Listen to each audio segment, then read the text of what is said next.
All right. Hello, everyone. Welcome back to the Holler Podcast, Season 2, Episode 3. After our race at Richmond this past Tuesday, I am joined by the normals, Carl Pooler to my left and Richard Wolsifer to my right. Richard is running an errand, I believe, right now. Carl, how's your week been? My week has been good. A lot of All right. exciting Hello, news in hello, terms of hello. family Hello, everyone. Welcome stuff. back to the. I don't know if I could release that information just yet. But maybe next week we'll see what happens. All right. But yeah, it's been a hectic week in the Pooler household. How about yourself there, Stephen? It has been a hectic week as well. Looking forward to tomorrow being Friday and not thinking about racing until next week again. So it's good stuff. That's fair. That is fair. While we Oh, wait and there for is there Richard. he is. Hi, Hi, Richard. How are you doing this week? I am doing. I'm here. You are here. Hey, that's all that matters. You weren't here last week. I We wasn't had here last some week, no. replacements bum. for you. I know some people said that they wanted those replacements every week instead, but I'm not going to name names. Fuck him. I don't care. Uh. Freak him. I don't care. But I just want to give a quick shout out to our sponsors. Obviously, Butt Kicker, the leader in haptics, Sundance Pizza, Ascendance Trucks, and Idealease for allowing us to run our races each week. Their support is tremendous. Please be sure to support them when you can. If you're in the Wickenburg, Arizona area, please be sure to go to Sundance Pizza and give them our love. Obviously, a butt kicker. Getting a butt kicker is one of the best things that I have ever done. I didn't think I needed it until I got it, kind of thing. But you know when it's off now. Richard, I know you can attest to that. Oh my gosh, the butt kicker has been wonders with being able to handle the car. My speed has increased. My consistency, my tire savings increased. I've been racing a ton of road course racing lately, and that has been a severe help as well. The butt kicker is probably one of the best additions to your sim racing that you can probably get. Definitely. And once you get one, you want to get the second one to balance it out. But that comes later down the line. Okay, I'm not that rich. Come on, now. I'm not rich. I got mine. I got mine for free. But Oh, you know what? I'm gonna win this championship. I want to. there you go. Exactly. That's what I've been trying to do the past 3 years. You're gonna have to go through Adam for that one. Oh, I will. We both will. I mean, it's like some I other think drivers. After Richmond, I think Adam's tired of getting gone through at this That's point. Yeah. true. Adam's probably very tired of being ran through. I think a handful of us are sick and tired of it, but we'll go into that right now, actually. So let's talk about our last week's race. The BRB is for Lovers 250 at Richmond. Richmond's a difficult track, especially with how iRacing feels now on short tracks. I know, Richard, you've been talking about this a couple times this week of the new aero package for short tracks on these next-gen cars seems to really be in play now, within iRacing, that is. Yeah, I mean, NASCAR decided to remove that rear diffuser from the car to help reduce the grip from that rear end. And now, Carl and I were talking earlier, and we were talking about just Carl thinks overall the cars just feel a lot looser this new package that they've came out with in general this year. I don't feel that as much. Of course, that could just be the butt kicker helping me. But Richmond was a nightmare last night, and everybody was having an issue. Or sorry, Tuesday night. It's been a week, man. But Tuesday night, and we could not put the power down to those rear wheels. It's like if you put any little bit of power down, it just wanted to fling that rear end out. And during one of the practices or like early in the race, I noticed, I'm like, oh, wait, they have the short track package on these cars now. That diffuser's gone. So, and I think that is a big component to why these cars were just all over the place. And you could tell who didn't practice and who did. Yeah. And it's funny because it's essentially a piece of carbon fiber or plastic essentially, and if you look on especially the mile and a halves, the super speedos, you see, and they have fins underneath the rear bumper, and the diffuser, what that does is it streamlines the air. It focuses the air so it doesn't get turbulent, because everyone talks about dirty air when you're, especially in real life, they're talking about the dirty air and how it upsets the cars behind them and blah, blah, blah. Well, if you develop that dirty air and you get it under your bumper, that really upsets the car in the airflow, because you have airflow above the car, over the spoiler, and then you have airflow below. And if you disrupt it, it gets really, really unstable. And I think that's a lot of what we're experiencing. Yes, Richmond's a short track. You're not used to going, your 180, 190, whatever, but we're still going, 160 into turn 3, 170 into turn 1. So even we were still really cooking into those corners. And I feel like without that rear diffuser, all that instability, that's a better word for it. That's better. Instability, unstable. There you go. Exactly. It was live, and it just really created chaos for the whole field. And like Richard said, you could tell who practiced and who didn't. And the drivers who didn't practice typically really struggled, because it was a lot to get used to. And I do agree, we're on a new season of iRacing. They did announce some new changes. I don't know if it's the tires or the aero or whatever, but for the past, I don't know, year and a half, I've tried to get used to driving a tighter track, adjusting your master cylinders, adjusting the brake bias. That helps kind of corner better, especially on entry in the center to help rotate.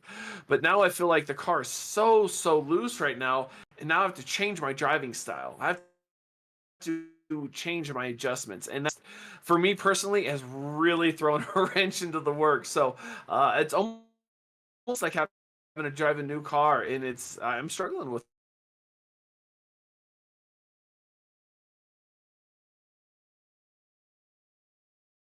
Sorry, I think I'm having some internet issues intermittently. Is it you or is it me? I think it's me. I could be wrong. Maybe it's all of us right now. Maybe it's Discord. Honestly, maybe Discord, it is Discord. I wouldn't doubt it. But no, y'all bring up some good points. Of Richmond it always has been notorious, though, I feel like, coming out of 2 and coming out of 4, getting loose. But this time felt a little bit worse. And going into our practice race, definitely exaggerated. It was, and self spins haven't always been as big of a deal at Richmond as they have been, or as they were for us this past week. I know that in the past it's caused a lot of issues coming out of 2, of how tight it gets, running side by side and then getting up to the wall. I felt like we didn't really have issues giving each other room for the most part, and there were just spins like you got Nick Renner there. It's not the first incident or the last incident that he was in that night, but going into that practice race on Monday, I hadn't put any practice into it, and I was kept losing the rear on it, and I made a change into Tuesday of just staying in 5th gear the whole time instead of shifting down to 4th, and it made a little bit of a difference. It made it harder to lose the rear on it, so there are ways you can get around it, but it was a difficult track, and it led to a difficult and frustrating race for a lot of people. Speaking of, we'll get into the results on that. So Richmond was a 2 hour and 15-minute race, which for us is a long race. 24 cautions.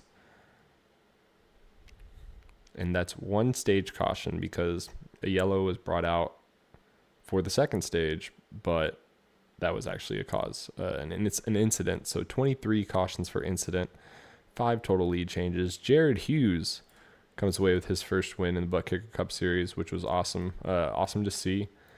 Adam Buzzio second, Evan Patinko finishing third, Johnny Wood Jr. fourth, Mason Hausman fifth, Carl Poole yourself in sixth, Matthew Erickson seventh, Brendan Maddox eighth, and Dustin Stallings ninth, and then Sam Dyer rounding out the top 10. So this was amazing to see Jared win. I know he's been trying. Richard stepped away, but Richard stole one from him last year at Eldora in the dirt. So definitely good to see Jared win. I know Adam was upset that he didn't have a couple more laps to get up to him. He felt like he could put some pressure on Jared, and if he had a couple more laps, but still bringing it home in seconds pretty good. Evan Patinko, I felt like, came out of nowhere. on Tuesday to get third. Granted, I didn't get to race around many people, unfortunately, so I never really got to see a lot of the action. The big surprise to me was Dustin finishing ninth. I don't know, was that due to an incident or? Yeah, 100%. That was my fault. I took him out on accident. Oh, sorry, didn't mean to start the pot here. Oh no, I mean it's my dumb move. That's what happened. Fair enough. Brendan. And especially at Richmond, it was kind of towards the end there. And it was one of those situations where everyone's pushing hard. Everyone was frustrated. I mean, I don't think there was a single happy driver, except maybe Jared at the end of Tuesday night. But it was short track racing, but it felt different. It just felt unpredictable, and the drivers themselves were unpredictable. Like a lot of the drivers that we usually see up front being able to maintain yourself, Steven. Adam was having issues. I mean, even Mason Houseman, he led the most laps. He won a stage. He was doing really well, and at the very last corner of the very last lap, he lost it coming out of 4 instead of having a P2, ended P5. So it was just a really mixed bag of just who could handle the car better than the other driver, and of course Jared ended out on top. And I got to give props to Jared. After the race, he told me he only won because I didn't choose him in the top 10 of the standings towards the end of the year. And I get that makes sense, but it's going to be interesting because it's hard to imagine, because we have Iowa coming up, we have Martinsville later in the season, so short tracks are not going to go away. So I feel like Richmond is going to be in the back of people's minds as we progress through the season. Yeah, and Brendan brings up a good point. Maverick Motorsports' first official win, which is a big milestone for them. I know they're going to be competing for a couple more wins this season, that's for sure. I'm curious to see how Iowa's going to go, because I remember last time we had run it in a league, it kind of felt similar to Richmond at the time, and it's been a while since I've run it. But as we saw real life NASCAR this past weekend, it made for a really good race, but unfortunately we are not real NASCAR, so that doesn't necessarily mean it's going to translate. The inside. That's true, and iRacing is not going to have that scanned in for us. So who knows how that's going to go. At Martinsville is something completely different. That's where you get no respect anytime. But that's what makes it fun. Bumpers the entire time. Exactly. People just going to have to get used to that. And, man, Richmond, speaking of bumpers the whole time, of Richmond, I felt like I just kept getting into everyone's messes. I think I counted it at the end of the night. I was involved in 8 incidents. And I don't believe any of them were my own fault or wrongdoing per se. Maybe a couple of them, like, I could have avoided if I did something different. But it just felt like I get dumped going into turn 3 by somebody. I get 2 minutes of damage. I have to fix it later. I'm not going to name names right now. I fix it up, have a minute left of damage, and then next thing I know, someone spins out in front of me. I have nowhere to go, kind of thing. And now I have another 2 minutes of damage. It was a never-ending revolving door all of Tuesday night, and I'm just glad it's over. I'm glad it's done, and we can move on from that. And everything aside from that, I mean, we did have some pretty decent long runs also. Mm-hmm. And it was fun when we had the long runs. Mm-hmm. But man, it was so hard to pass. We had the practice race Monday night, and the first thing that you noticed was, man, it is hard to pass. There is very little grip, and on top of that, there was a bunch of different ways that people were driving. Some of the drivers were really diving hard into the corners, being able to rotate, but didn't have quite the drive off, so they were downshifting to 5th. Other drivers were being a little more conservative on corner entry, staying in 5th, and then really rolling through the center and getting off, and didn't have quite the looseness off of the corner, but everyone was driving indifferently. And I think Richard hit on it earlier, where braking points too were so vastly different. Yeah. I mean, I was hearing some brake biases up to 50. I was running like a 45. I think Adam was running a 40 or 39, something like that. So everyone had something different for the track, and it's just no one was really prepared for how other drivers were driving around them. And this is where we find yes, we have a good core of drivers, but there's a lot, some new guys, some semi-new guys, and we're all still really learning how to drive around each other, and it really showed Tuesday night at Richmond.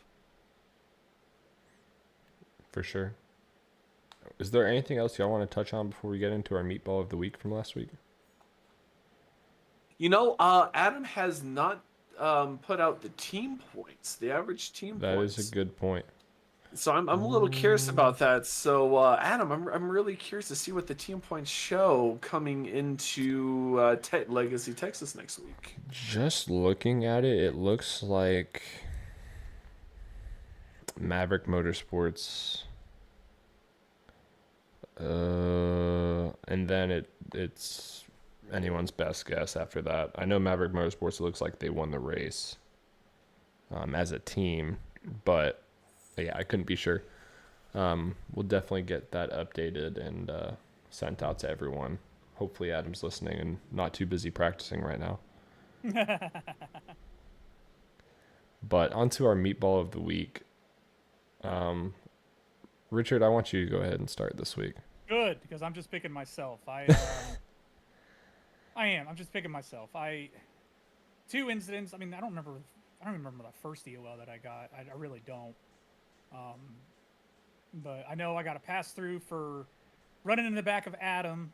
I guess I just completely misjudged my braking point or something. I don't know. We were really low on the track. I don't know if there was an early brake point at some point. I don't know what happened.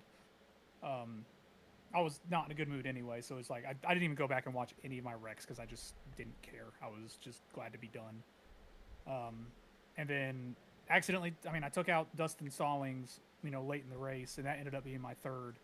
And Rev, he talked to me after the race, and he was like, "I am kind of glad you left because I was not prepared to park you." And I was like, "Nope, I knew I was parked.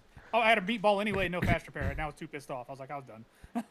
So, yeah, I'll take a meatball for the week, for me.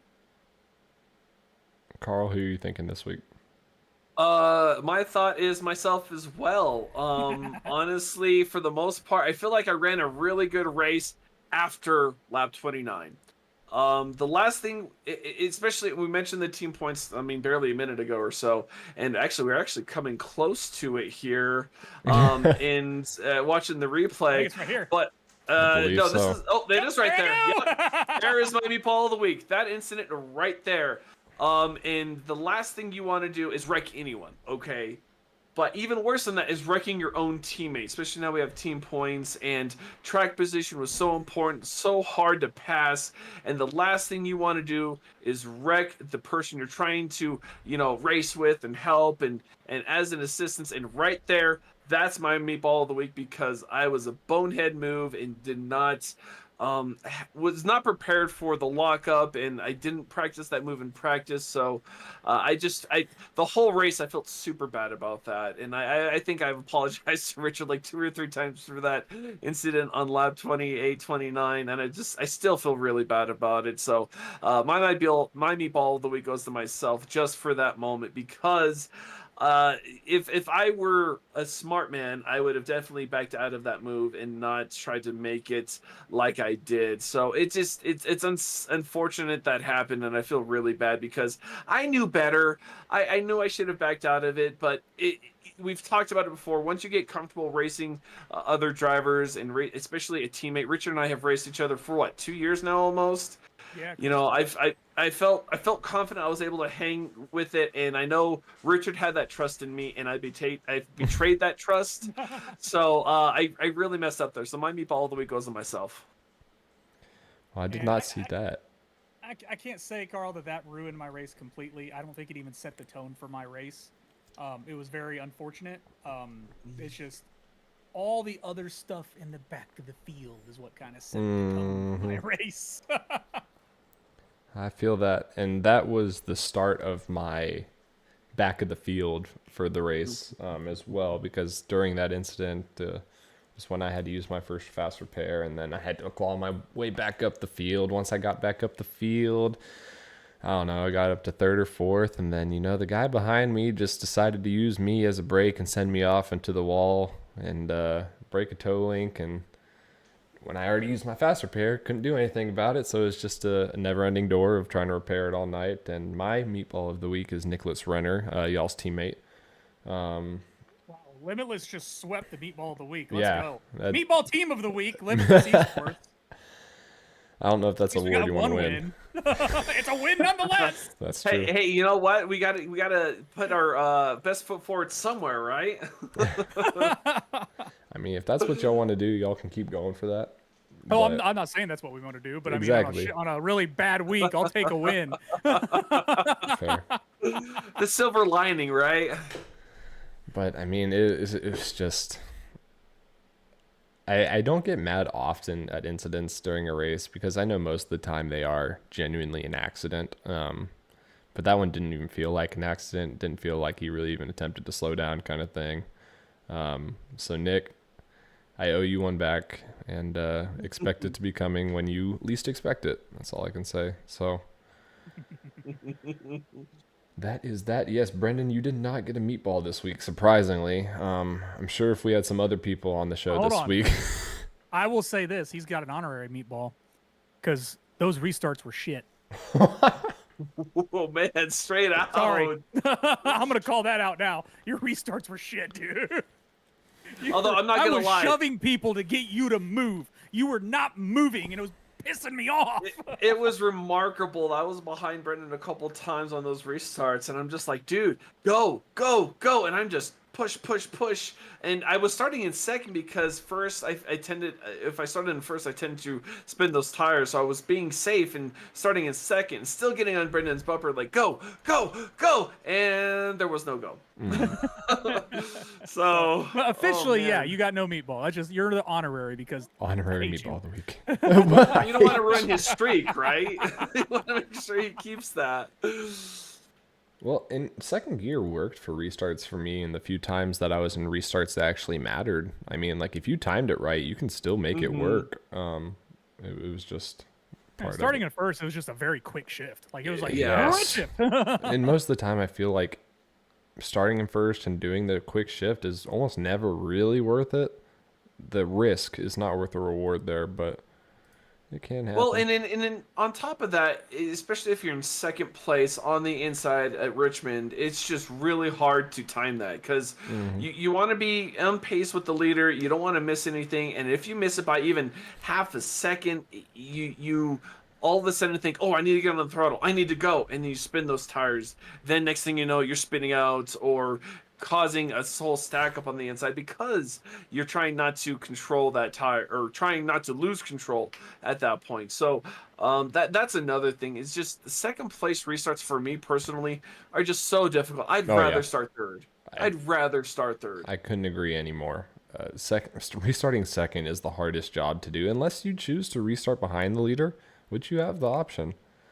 So it's just something to think of for next. It's hard to do to give up that first row when you're like, man, I could just take it, but you're never going to jump track it. Position versus the start. Like, would you rather take the track position on the restart or give up a spot and maybe have a chance going into turn one and still edging that other driver out? And it depends on how your car's feeling, how you're feeling, how the track was feeling, and we knew everyone was worried about being further back. So it was.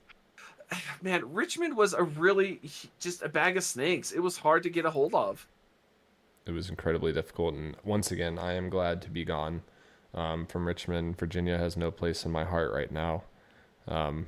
Richmond, that is. Martinsville, we'll see another Virginia track where tempers will be short. But that's not until, the next to last race of the year. What a perfect place to have it. Yeah. Yay! But with that, we will leave Richmond in our rearview mirror. It is not for lovers, that's for sure. Virginia's for Not after lovers. Richmond is Tuesday. not. No, it definitely created some rivalries and some ill feelings towards each other. But onto our standings after 2 races. 11 races left until the chase. Adam Buzzio is your new point leader at 103 points. Mason Houseman in second, 12 behind. Myself in third, 18 behind. Johnny Wood Jr. slots into fourth, 21 behind. Carl Pooler holding a steady fifth, 22 behind. Brendan Maddox 6th, 26 behind. Richard Wolsifer in 7th, 31 behind. Jared Hughes 8th, 32 behind. Dustin Stallings 9th, also 32 behind. And then rounding out the top 10, Evan Patinko 38 points behind first. Whew. And then just outside looking in, we have Sam Dyer in 11th, Matthew Erickson 12th. And that is all I'll say for now. Just on the outside slightly. I wish I had it pulled up, but I don't have it pulled up for everyone to view. It's kind of a weird formatting with this You're layout. fired. I'm fired. Exactly. I mean, hey, if Adam starts paying me like a full-time job, I'll treat it as a full-time job.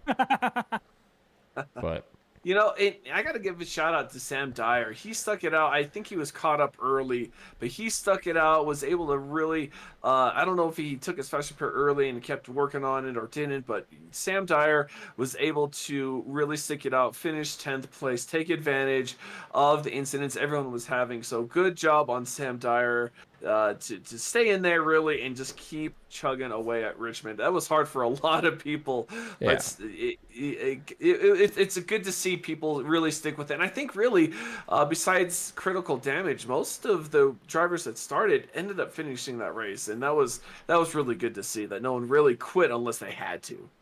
yeah, another one of the guys that wrecked me, Sam Dyer, this week. No ill will towards Sam. His incident, I know, is purely an accident. He reached out to me about it, which I appreciated. But yeah, no, it was good to see Sam crack down into a top 10. It's great to see. Hopefully, you can keep it going next week in Texas.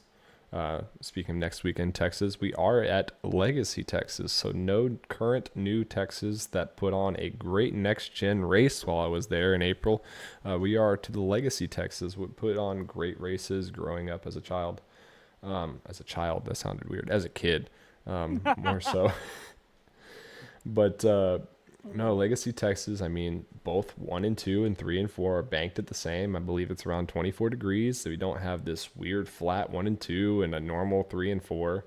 It's consistent the whole way across. It's fast. It's slick at spots. It's tight in spots. Let me pull up one thing real quick. It is the Castle Smart Alarm 250 at Texas Motor Speedway, which is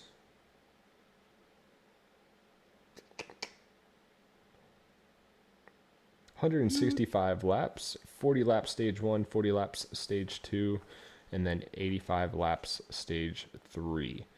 So a total of 165 laps, and it will be an afternoon race at Texas, which will be hot and slick and fun. Carl, Richard, I believe y'all recently raced Legacy, Texas in next gen car. Do y'all have any pointers or things to look out for? I don't remember it. He doesn't remember it. I do, and like I said, I don't know if it's the weather or the car or the setup. I don't know what it is. It's just it was really, really loose, especially in corner exit. Entry's not bad. Entry's not terrible. But if you burp the throttle an extra 5, maybe 10%, either 2 or 4, it didn't matter, you were going around. So it's going to be interesting. I feel like it may not be another Richmond, but practice is definitely going to be recommended. Carl, I got a question. Ooh. Are you sure you remember Legacy, Texas, or was it Kentucky that you're trying to remember? Well, we haven't raced Kentucky this year yet. I know. It was Legacy, Texas. I know it was. Last time we had a podcast together, you kept calling it Kentucky. You know, you can't deny it because it's on a video. I got the dad brain going already. All right, my mind is all over the place. I'm not gonna lie. So yeah, my T's are getting crossed and my I's aren't getting dotted. All right. all I remember is it was just really loose. As for the race, I do not recall how I did. I don't remember how I drove.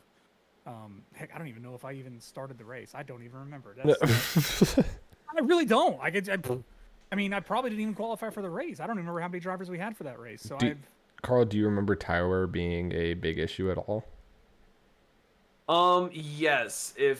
And it all comes down to tire heat. Mm. And it seems, and again, one of those things that seems so much more exaggerated with the new season anyway is if you warm up those tires at all, even more than they want to be, it's either A, you have to deal with it and handle it, or B, you need to let those tires cool for a lap or two, and then you can go back at it. It's one of those where you make one mistake, it affects the next 5, 10 laps of your race. It gets really sketchy. Like I said, I don't want to call it another Richmond. It's not going to be that exaggerated, not that pronounced, but there's still going to be some handling issues on corner exit, I feel. Well, I would assume passing is at least better at Legacy Texas, or the ability to pass. It's there as opposed to Richmond, where you're super limited. Yeah, Well, I you mean, can, with Legacy Texas, you can actually drive the car. You're not Right. like slamming the brakes and hoping to get that run off the turn or Right. dive bombing the turn. So I mean, you're still going to be able to get the runs. You're still going to be able to run into the turn a little harder. I mean, it's got speed, whereas Richmond doesn't. It's a short track, so it's just kind of one of those you're using the bumper to get around at Richmond, whereas Texas, you're actually going to be able to make moves. Yeah, But I have a real feeling. quick, guys. I do because I'm disappearing every now and then. I got to disappear again. My daughter's having a slumber party, so I got to go check on. Oh, so you're joining. No, You're watching the movie. no, I gave them ice cream and Oreos, and they have a Coke, and they're watching. They, And what- they and what were did in the we pool get? earlier today. Man. You get my pretty face. Oh man, I think I'd rather take the ice cream. You're not wrong. I would too. It's delicious. I'll be right back though. Oh, In Legacy Texas, it's going to give you three-wide racing. We saw three-wide racing at Richmond. We saw four-wide racing at Richmond towards the end, which is not recommended in any sense. But we're definitely going to see some three-wide racing coming up Tuesday, and it's going to be exciting. It's going to be fun, I think. It's wider. It's wider than Richmond. You're going to have options. You're going to be able to save it a bit better. So I'm excited for Legacy Texas coming up Tuesday. So for those that haven't driven Legacy Texas, what would you compare it to? Obviously, the track shape is similar to a Legacy Atlanta or even a Charlotte. Do either one of those come similar?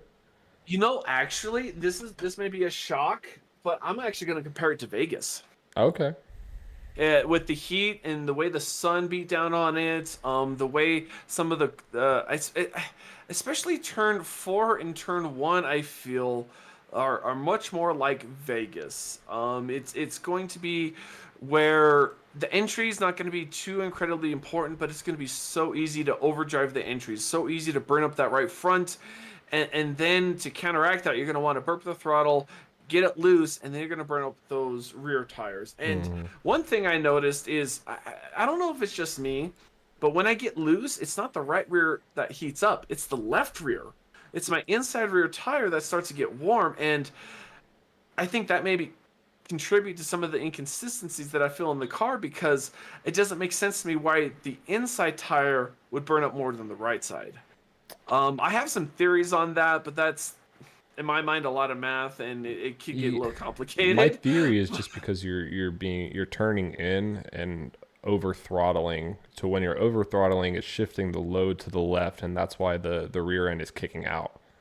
Well, actually, it may be the opposite. All of the load's on the right side, so it's keeping all the weight on the right side, not allowing it to spin.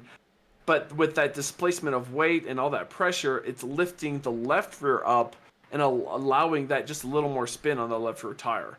So it's very, very weird to me how the car's feeling. But again, I'm a rhythm racer. It takes me a minute. Once I get it down, I'm good. But it takes me forever to get it down. Like, I was finally getting used to the tight race car, to the tight next gen, and then they change it on me. So I'm learning it all over again. I mean, I don't know about you, but I'd much rather have a loose next gen at any track than tight. Tight is just I almost not fun. thought that too, but now that I'm feeling a loose next gen, I'm like, can we rewind it a little bit? I want to go When the back next to that. I gen was getting first used came to out, that. it was super loose. Like, it was snappy loose, like bad loose. And at least it's not that bad as it used to be. I don't know. It's somewhat of a middle ground. I do agree it is on the looser side of things. But going back to something like the Gen 4 car, even the Gen 6, like, those were pretty loose cars for the most part. They had more power and less grip and less downforce, so I'm sure that attributed to it. But I don't know. We'll see when we get into Texas. So with our predictions for Texas, do y'all have a prediction? I know none of us got it right last week or at Daytona, so we are all 0 for 2 this season. Yeah, we are. You know what? Um, I'm going to go choose Richard Wilson for winning this race. He's He has his butt shocked. kicker. He is, and he's not lying. Ever since he's got his butt kicker at the end of last season, he's faster. I've been on track with him so many times. We've raced some endurance racing. He's been doing the road racing like crazy. He is a hardcore dirt track racer. He knows how to correct it. He knows the feel of that. I honestly am going to put my money on Richard Wilson for right next to me because I feel like this may kind of fit into his wheelhouse. So, Richard, you're my pick. Don't disappoint me. I don't know. You're probably gonna run into me and ruin it. So. Oh, damn. I'm gonna say Buzzio. Buzzio is really good on those intermediate tracks. He's really good at saving. He's got the speed, like always. Adam, that's about it. It's really hard to judge on Legacy Texas because I mean we've only one run race it. I don't even remember it. Like it's, I mean my memory's been shot lately of these past couple months anyway. So, but I'm gonna have to say Adam. I know Legacy Atlanta was a lot of fun a few seasons ago, and I know I had a lot of pace there. But Legacy Texas is just a whole different story compared to Legacy Atlanta. Legacy Atlanta at least felt normal, where Legacy Texas is, yeah, like we've said many times already, is it's just very, very, very loose. I do. If anything, I do recall that, but yeah, I'm gonna say Adam. I think Adam is hungry. Richmond did not go the way that he wanted it to go. Even though he finished second. Even though he finished second. I mean, he had a little Gavin moment there. Love you, Gavin. Kevin Jr. Finished second. It's like, come on, dude. Oh, man. Love you, Adam. Gavin, Hope you're listening to Gavin this. just has really high expectations for himself, and there's nothing wrong with that. But no, I've got Adam down for the list for winning. I believe he can pull it through. That is fair. I'm going to go with Mason Houseman this week.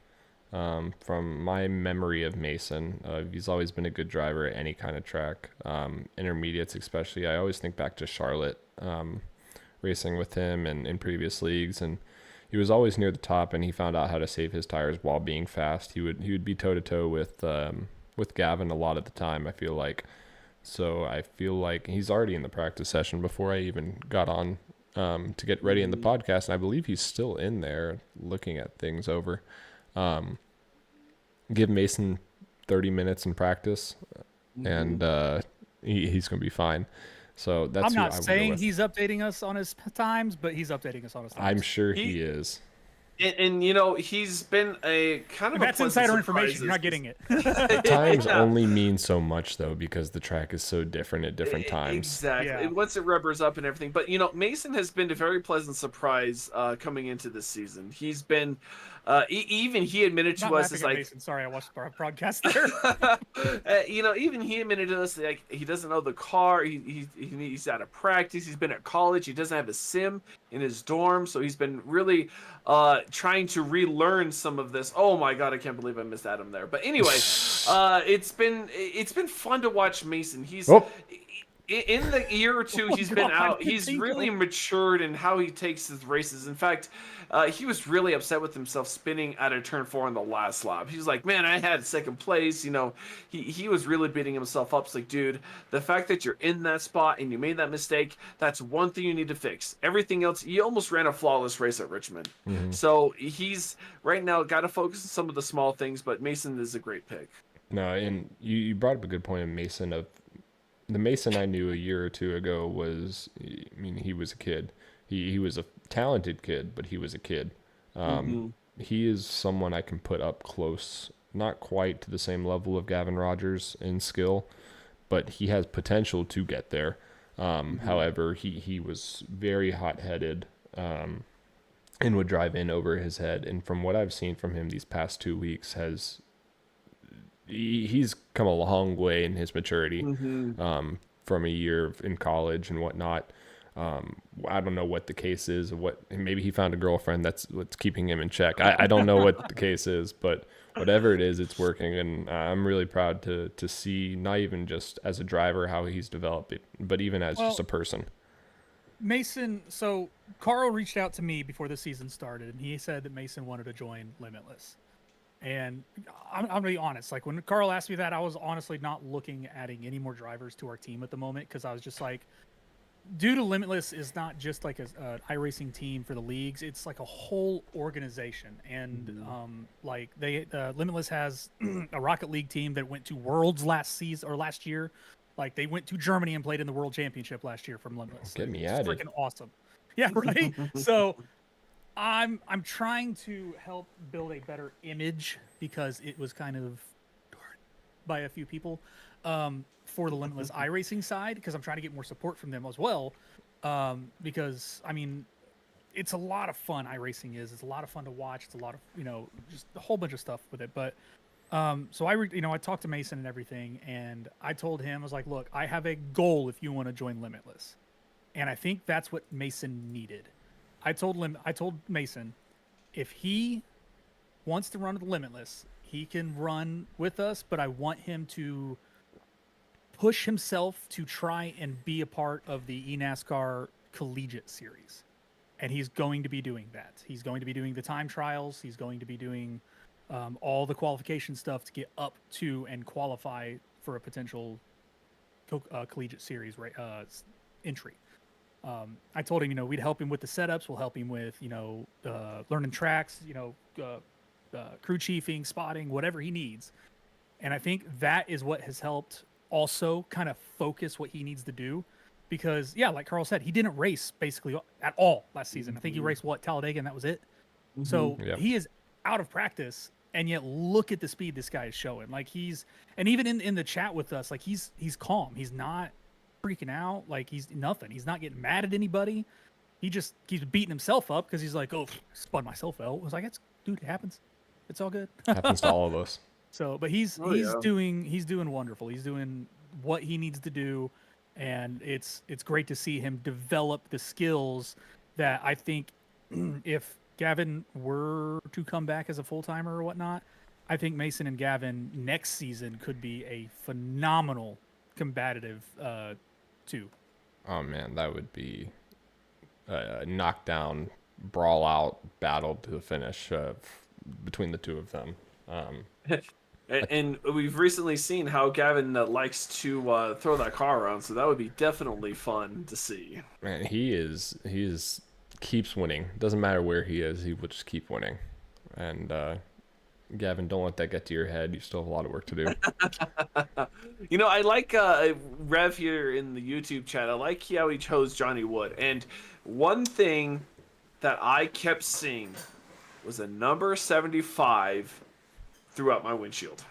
Either in my windshield or on my left side, on my right side. Johnny Wood, number 75, always there. And Johnny Wood, give him time. He's going to be another contender.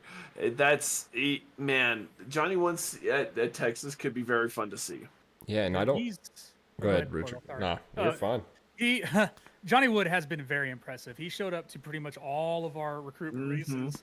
And even the practices. It was an instant like, oh, this guy's fast. Like, who did we just bring into the league? Like, exactly. We got another Gavin on our hands. Like, but no, he's very, very, very fast. He's going to be a really, really strong contender for the championship this season. And it's a lot of fun to race around him because he's very, very, very respectful. I don't think I've had a bad run in with him. No, I love racing around Johnny. Driver. Yeah. And I wasn't around, unfortunately, for as many recruitment races as I wanted to be, but I do remember someone was getting married and moving and a bunch of stuff. Pathetic excuse. Yeah, terrible. only massive life-changing events. Right. But I do remember him having tons of speed, especially at intermediates. So I'm really excited to see how that will relate to and translate to this week. But that will end our wrap up of our look ahead towards the Castle 250, 275, Something 250. like that. The Castle Smart Alarm 250 at Legacy, Texas next Tuesday on Extreme Extreme Sim Sim TV. Thank you. Too many Extreme fun names in my head. But Extreme Sim TV on Tuesday, July 25th at 9 Sure, p.m. sounds Eastern. No, I'm looking at my calendar right now. It is the 25th. I can confirm that. You mean Um, June? Yeah, Wait, it seemed what? Did I Harris miss something? So my calendar says June and July. That- Oh. It is June Oh, man. 25th, Tuesday, June 25th, 9 p.m. Eastern Standard Time. That is the East Coast of America time, 9 p.m. at Legacy, Texas on Extreme Sim TV for the Castle Smart Alarm 250. Oh man, we're gonna have to add on this planet of Earth at this point in the. I know, right? Jeez, oh, Pete. Yeah, it's we're moving on. So Moving on. in other league news, it was announced this week that we will be hosting the BRB Butt Kicker Cup's first annual / first inaugural Inaugural? English is hard. It is really hard. Powder Puff Race, and that will be on July 11th. Thursday, July 11th at 9 p.m. Eastern Standard Time. That is Eastern Coast of the United States time. We will be having wives, girlfriends, mothers, daughters, etc. Of drivers in the league supporting their drivers and racing for them, whether that's on the driver's sim rig, or maybe they have their own sim rig that they have, or something similar. Who knows? Just saying. You don't know. That will be participating in a race against each other. Brendan says Hufflepuff. I don't know why they're calling it the Hufflepuff race. This is not a Harry Potter themed race. We should theme all the cars Harry Potter to the wives or mothers, whoever. Oh my god, that would be hilarious. That would be amazing, because my wife's a Hufflepuff. So was mine. It is crazy. What the hell? What did you think about that? Oh, but yes, so if Adam's a Hufflepuff also. if your wife, girlfriend, mom, daughter, sister, whoever wants to join, get them to sign up. There is a sign up link that is in our Discord. You can copy that link and send it to them. If they want to do it, have them fill it out. You can fill it out for them. Totally up to you. They are going to be racing the Mazda MX Pro cars.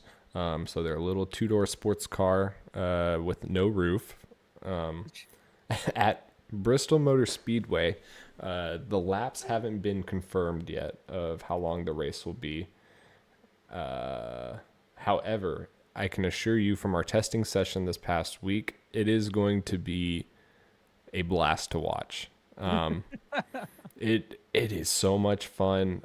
We're not going to have yellow flags. We're not going to have damage on the vehicles. It's going to be exciting every chance you can get.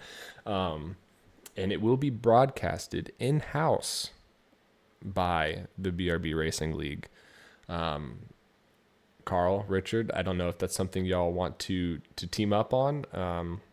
I definitely 100% do. I'm the in. problem is we're going to have to figure out the logistics behind that, because my computer will be being used by my wife on my sim rig. Same here. Okay. And FYI. I can't watch, like, the only thing we could do is have maybe Rev be the broadcasting, like, guru, and then we just watch via Discord on another computer. Like, I can get Discord on my wife's iPad, and I have a set of headphones that I am prepared to use. So I am ready to go for a broadcaster commentator status. Yeah. I mean, I can use my wife's laptop, and I can use my other headset that I have. Maybe There you get it go. figured out. I mean, I can also use logistics. my computer Yeah. while she's racing. Yeah, how is she going to talk to the other girls? I haven't thought that through. That's what I have. That's why I'm saying we got to think of the logistics before Mel. I've put some thought into this, and I'm prepared to put it on the laptop. I'm prepared to get it all on another headset. I may not have the right microphone for it, but other than that, I think on my end, I got it covered. We will make it work, and it's going to be wonderful. I can't wait to see these paints that our drivers make for their wives. Or I know my wife said she wants to do her own paint. She wants me to teach her Photoshop and her do it herself kind of thing. So that'll be fun. I've Can't already got an wait. idea from my wife's car. Like we both agreed on it's an Easter egg on one of her favorite TV shows. So and if Carl remembers the episode, he'll know exactly what TV show. Ooh, depends on the episode. I know the show, and I know all the episodes. My FYI. wife's not driving a Mazda, by the way. She's driving a Maserati. Yes. Yes. Okay. It's I'm over in. Borbell's head, but I you'll got see it. the Way over my car head. when it's done. It's I'm in 100%. What kind of Porsche is that? A Maserati. I guess I'm too young for y'all.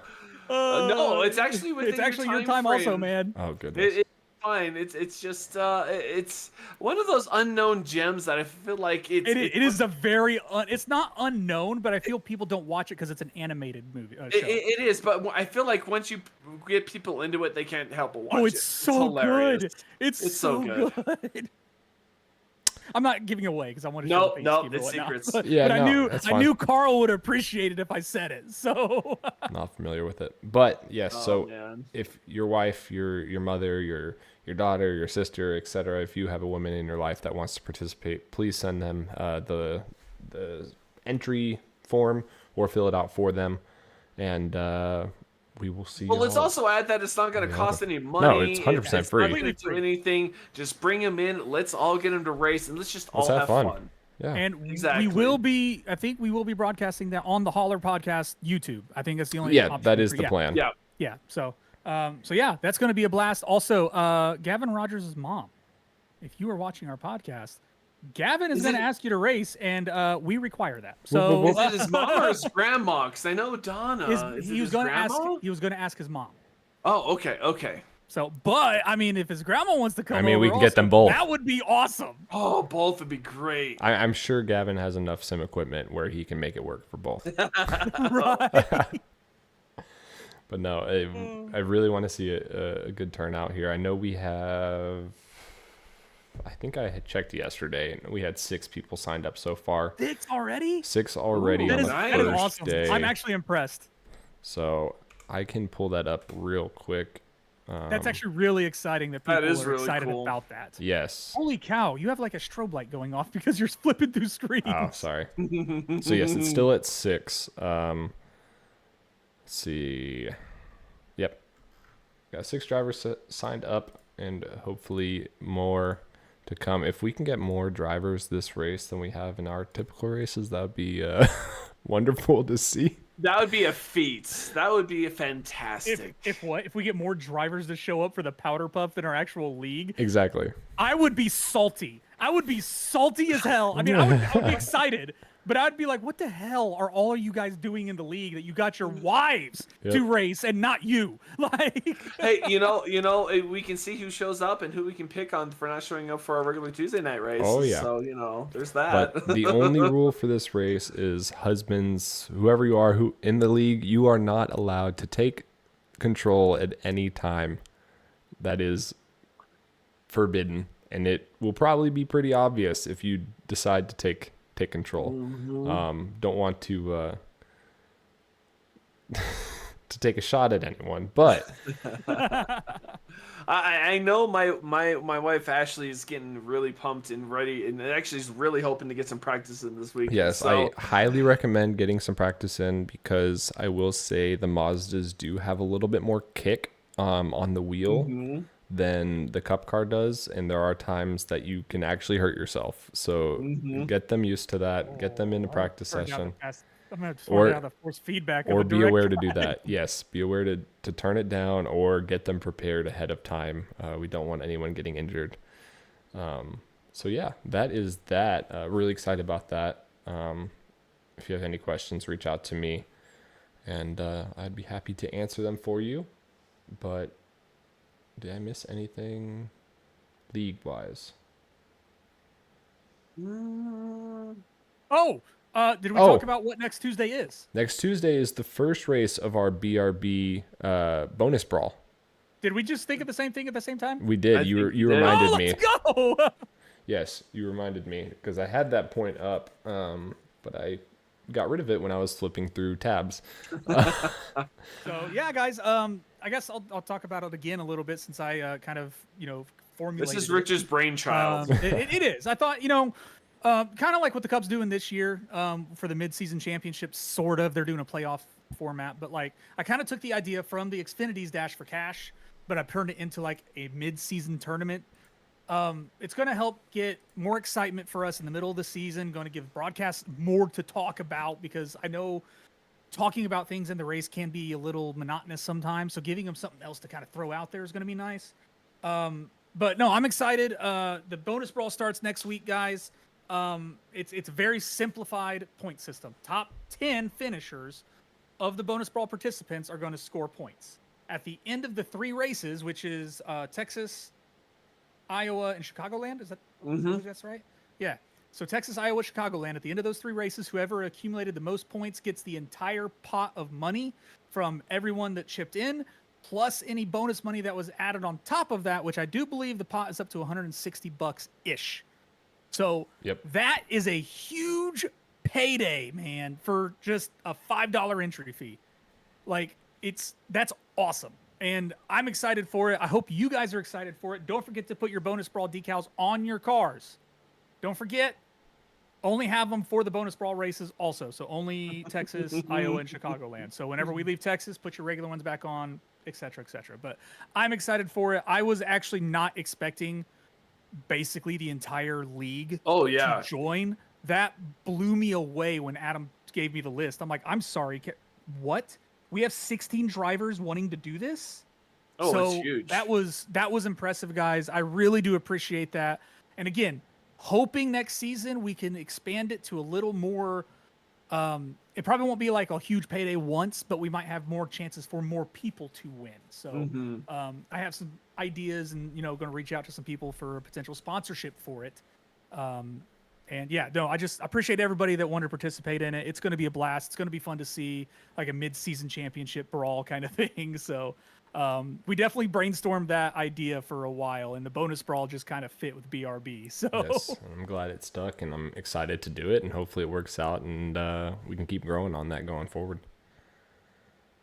It's going to be exciting because I don't think I've raced a few leagues in the past 3 years. I've been on this, but they've never done anything like this. So just being involved in something, having this kind of develop as an idea and all this, and just like Richard said, the traction it gained just almost immediately is really fun to see. So I'm super excited to see what happens at the end of those 3 races. And what makes it even better is like Richard said, it's an in-race championship within a championship, and you have one race and then we wait 2 or 3 weeks, then we have Iowa, then we wait another 4 or 5 weeks, and then Chicagoland. So it's going to be interesting to see. And I think also strategy is going to be involved because you have drivers that are going for an overall championship, trying to get in the playoffs. And then on top of that, if you don't have the ability to get into that racing championship, at the league championship, then maybe I'll focus on the brawl and maybe try and get something out of it. So it's going to be interesting how the different strategies and how different drivers approach these races. And what's funny about that, you saying that, is a driver might sit there and look like, oh, I have no chance of really making the chase or the chase at the end of the season. I'm going to focus on the bonus brawl, but who knows? Maybe them focusing on the bonus brawl and them doing exceptional in those 2 races, that gives them that chance to edge into the chase. And now they're like, oh, wait a second. Now there's a shining light at the end of the tunnel. I might make these final 10. So it's going to give them an even more boost to do better in every other single race closer to the end of the season. And breaking news, Gavin Rogers' mom is in for the Powder Puff, baby. So we at least have 7 going forward. And I'm sure we'll get a few more as we get a little bit closer. It's, 3.5, 4 weeks out. Actually, 4 weeks to the day. A month out to the day. 4 weeks. Same difference. But no, 2 very exciting things to look forward to in addition to our racing that we do every Tuesday, which is awesome. I can't believe that we're already this many things we have going on. I know. Goodness. And the participation in it though also. Like you can have a lot of stuff going on, but the excitement and the participation, like this group of guys in this league, like this is awesome. Like I knew season 1, a lot of us were already tight knit coming from other, from another league and moving over here. But the new guys that we brought in with us, like, I mean, we decided to go out on a limb and try this podcast thing, and everyone loved it. Like we didn't expect the amount of love people were going to have for it. And to come back and do it again, and then to bring even more excitement, more events for everybody to participate, and to expand our interest and our hobby with the people that are close to us, the people that love us and try support us in this, and like just guys, seriously, it's huge appreciation from you guys, and we cannot thank you more. And we hope that word of mouth is going to be key in hopefully growing and getting similar like-minded drivers throughout the iRacing community, and grow this league into something bigger. Like that's the overall goal. And we're only season 2, and we're doing great. And you guys are awesome. Love every single one of the guys in this group. So it's been a blast so far. And we're only 2 races in season 2. Exactly. Well, half the races have been a blast. there's Steven. Hold on. Blast can mean 2 things. Daytona was a blast because it was awesome racing. Richmond was a blast because it was just a bomb of a race. But yeah, a bomb. All right. Yep. That's what I mean. Oh man, I was talking to Ashley, my wife, and she, on top of the powder, she's super excited. She wants to race, and I keep talking about how much fun I have. It's like, oh, I really want to get into your rig and see what it's like, and that's exciting. But I mentioned to her tonight, it's like, I love racing and I love motorsports, and I mention that all the time. But the BRB Racing League here, I feel like it's more. Not only you guys are friends, and we share just a ton with each other. We have a good time, but you guys are like family, like not blood related, but the family you get to choose. And I absolutely love that I've been able to find that here with you guys at the BRB Racing League. And it's just, I feel like it's second home almost. My Tuesdays, my Mondays, my Thursday nights, it's not a job. Like they said, if you do what you love, you don't work a day in your life. And these nights I absolutely love. So I appreciate everyone coming in, showing us the support for everything that we do. And it's just, we can only continue to grow, and it's amazing. And with that, we will conclude the coverage of... Hey, that was a good coverage of the league, though. It was great. I pulled an Adam there and got a little mushy on everyone. We both Everyone's did. getting a little too mushy right now. I wish I had the ability to be mushy right now. Maybe next week I'll be mushy again. We'll Next see. week. No, Tomorrow's a different day. It's okay. I'm a very Morbo won't be cold mushy. soul. We know. We can tell in the voice. Jeez. I try to be colorful, but I'm just so boring, There's a difference between compliment boring you. and tired. And honestly, I can think about, after getting married, after moving halfway across the country, I'd be tired as hell too, or Steven. So you're fine. You're totally fine. That's a note for all you single guys that are thinking about it. Just don't get married. No. Okay? Get married. It's great to It get is married. great. Like, Find your best friend and marry them. It doesn't matter what. Find it and do it, because it's if you find the right person, it's an absolute blast. Yes, and I'm not honestly, even that's the gonna easiest oppose part it. of my life right now. So, Exactly. yeah. but Rev wants to talk about the number 2. Well, the number 2 doesn't want to talk about the number 2 because I had apparently a target paint scheme last race. The way people Not the just company. kept finding me. Say what? Not the company. Oh no, the company too. Oh. But with that, we will move on to actual NASCAR news. Once again, our next race is Legacy, Texas for the Castle Smart Alarm 250 at Texas Motor Speedway, June the 25th on Sim Experience TV. It's YouTube channel. Extreme Sim TV. I am going to bed. Sim Experience is my direct drive wheel. I knew that was in my head somewhere. Sim But Experience AccuForce V2. that all didn't happen. We are moving on to real NASCAR news. And Carl, it was announced, I believe it was this week, the unfortunate news that I'll let you share. So Charles Martin in mourning, Truex everybody. Jr. before the race in Iowa announced that he is officially announcing his retirement full-time for the NASCAR Cup Series. And if you're wondering why I'm taking that so hard, is because I have absolutely loved Martin Truex Jr. Now, don't get me wrong, I didn't realize he was there, and I didn't realize he actually won 2 Xfinity championships. But I watched him race with Michael Waltrip racing in the 56. Funny story.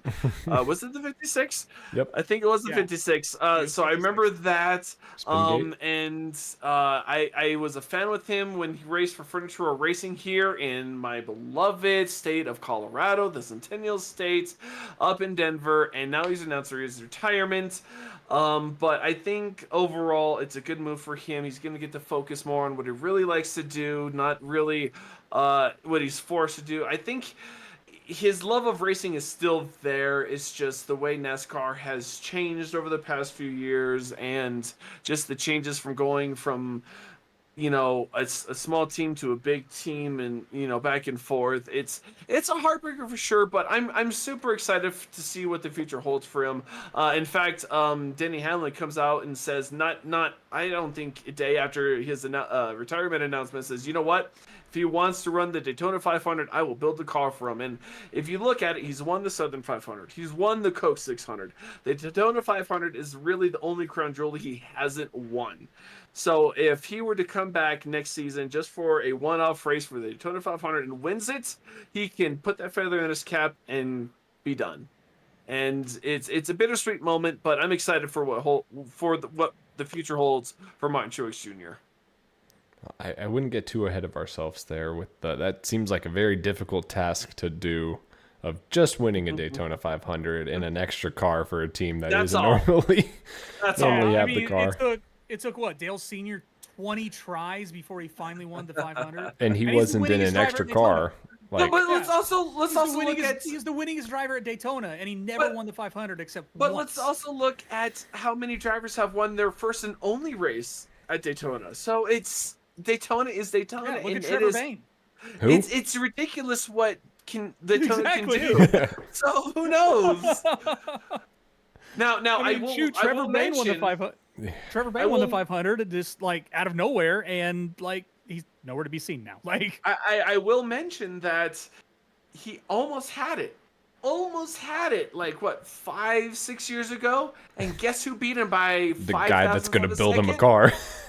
The guy's gonna build him a car. So it's NASCAR is a crazy world, but I live for it, and it's exciting to see the camaraderie of the NASCAR community kind of rally behind him. I know Joe Logano, Brad Kay came out and said things. Denny Hamlin came out and said things. So it's exciting. It's another chapter of maybe the old guard hanging up the helmet and the new guard coming in, and there's nothing you can do. You can't stop the passage of time, and you just got to embrace it. And in fact, I'm going to beat you to the bunch, Steven. I'm going to say Martin Truex Jr. wins New Hampshire, because every time a driver's come out and announced retirement, I have rooted for them to get one win on their final race. Jimmy Johnson, Kevin Harvick, Jeff Gordon, I have always rooted for them in their final season to get a race, and I'm going to choose Martin Truex for New Hampshire. But I know I jumped the gun, but that's my pick.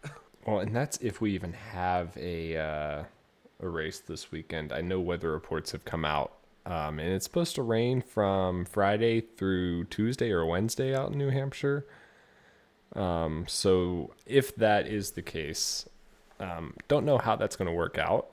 But actually, New Hampshire, they can run The rain wet tires. tires. short track, Can I think they? they can. I think they I might. think they The problem could. is though they can't. They won't run in the rain. They'll Right. only run at damp. It'll only be wet, So but still, they've you don't gotta have to hope worry that they about get a them break in the drying rain. track. Well, they still dry the track.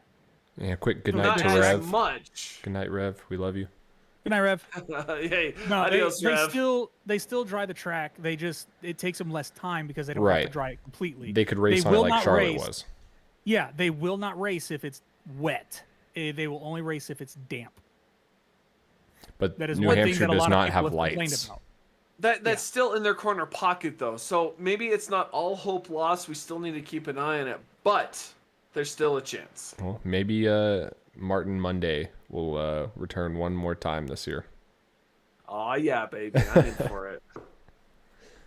But I mean, so on the Martin Truex tangent, I've been hearing reports that it's all but confirmed that Chase Briscoe is going to take over that ride. And news should be coming out soon. You know, the way things have been going, you wait until either the day before or the day of these things to be announced. Chase Briscoe is a very interesting pick because I feel like he's raced with Ford mostly. I don't think he's ridden in a Chevy through his career in all three series. Then all of a sudden jump to Toyota. It'll be, oh man, it's going to be interesting because Chase Briscoe is one of those drivers where you don't really hear of him, but he is also in the camp of SHR. And then, of course, SHR with today, barely today, with new news of Haas coming out. It's hard to say what's going to happen. Everything, like everyone said, almost confirmed. And then Haas comes out and says, I'll let you break the news, but stuff's going to happen. So it's still up in the air. It is very up in the air, and what you're talking about, I'm assuming, is the Haas Racing, or whatever they want to be called. I think it'll be Haas, because I think Tony is pulling out. I believe Tony is out, and Haas is taking over, and having one charter / one car in the Cup Series and 2 cars in Xfinity. And I know it's just rumors again. It's rumored that spot in Cup will be for Cole Custer, potentially, and then Xfinity, who knows? It could be Josh Berry. It could be any mix of guys. I don't even want to speculate onto that. But it is really interesting that a week or two ago we all thought all 4 charters are gone, and who are they going to? Now all we really know, well, actually we really don't know anything because no official word has been said on those charters other than the rumors of Front Row getting one. 2311 is reportedly close to getting one. The third one in Trackhouse getting the third one, and I know there were. Go ahead. SVG. Right. Well, SVG or Zane Smith. That goes just they're too loaded with drivers, so they have to at least get another car. But then there were reports of RFK might get that fourth or that last charter from Haas. RFK might get it. Who knows? Maybe Legacy will get it. RCR, there were even talks about them possibly trying to get it, kind of thing. And now Haas is holding on to that. So it gives a little bit clearer idea of who will be getting the charters from Stuart Haas initially, but also just tells us that we don't know anything that we're talking about. And it is a very fluent situation that is changing by the day. And don't want to confirm anything until the official reports have come out. And as for Cole Custer is actually going to be running the Cup side of Haas as a owner or whatever. If I read that correct, they said Cole Custer will be running the Cup Series charter.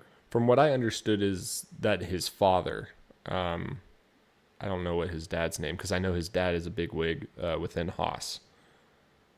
I don't know if his name's Cole. Like I said, I skimmed it.